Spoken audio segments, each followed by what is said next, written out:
All right, on my computer, I'm going to come down here and I'm just going to type Postman, and it shows me a link to the app. And we'll start up Postman. Now, what is Postman? Postman is a way for us to access and rehearse our code that we want to run before we try to write an application with it, so we can test it and make sure it works, and we can see what results we get back, and that will determine how we write our program. So what do we need to do here? We need to create a new request. So right here I can say create a request, and down here we can enter the request URL. And I showed you that back on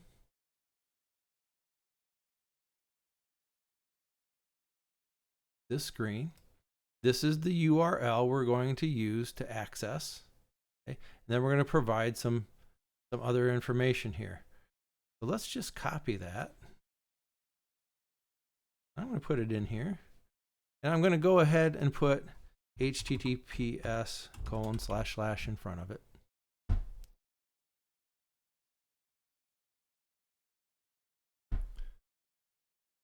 Now where it says zip code, I'm going to use my zip code. In this case, we'll use the school.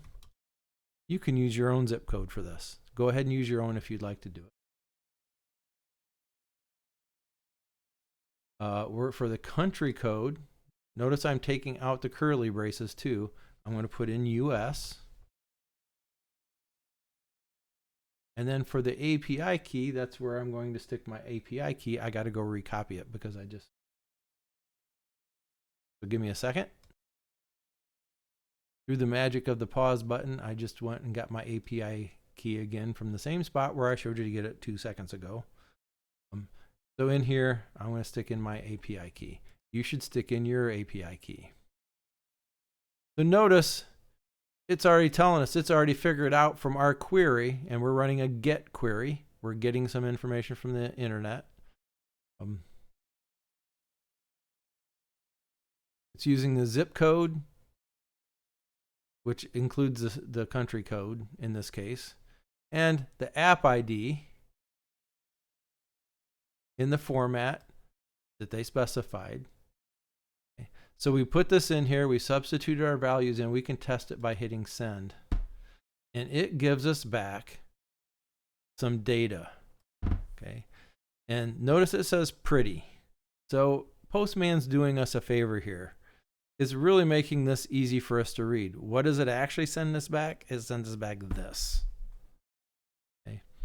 So these are nothing but key value pairs. We've been talking about key value pairs with dictionaries, and a JavaScript object, JSON, this is JavaScript object notation. You can see it says JSON right there. There's a key.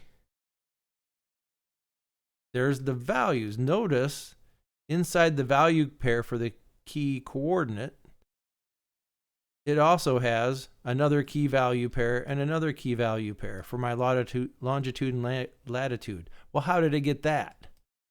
Well, I told it what my zip code was, so their API was able to calculate where we're at. Defiance, I used Archbold, so that's Archbold's longitude and latitude. Okay, so here's another key called weather, and its value has a bunch more key value pairs. ID 804.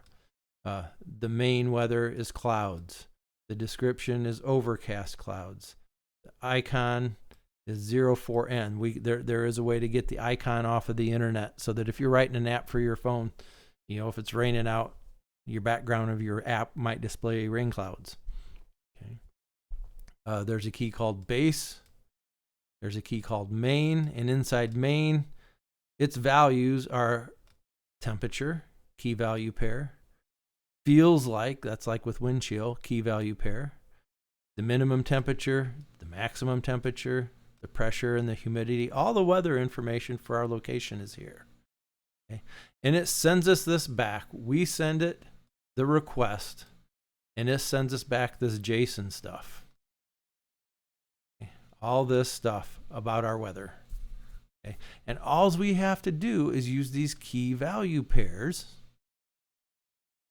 to get the information back. It even has the name of our city. There's Archbold. And then the code 200 means it was successful.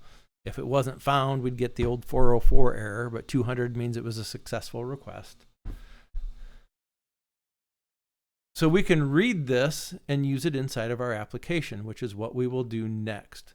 Since we know this works now and we tested it with Postman, we have this idea of the information it gives back, and we could have read through their documentation to get this too. Now we can take it into Python, and let's see if we can pull some of this information out using what we know about dictionaries. That'll be in the next video.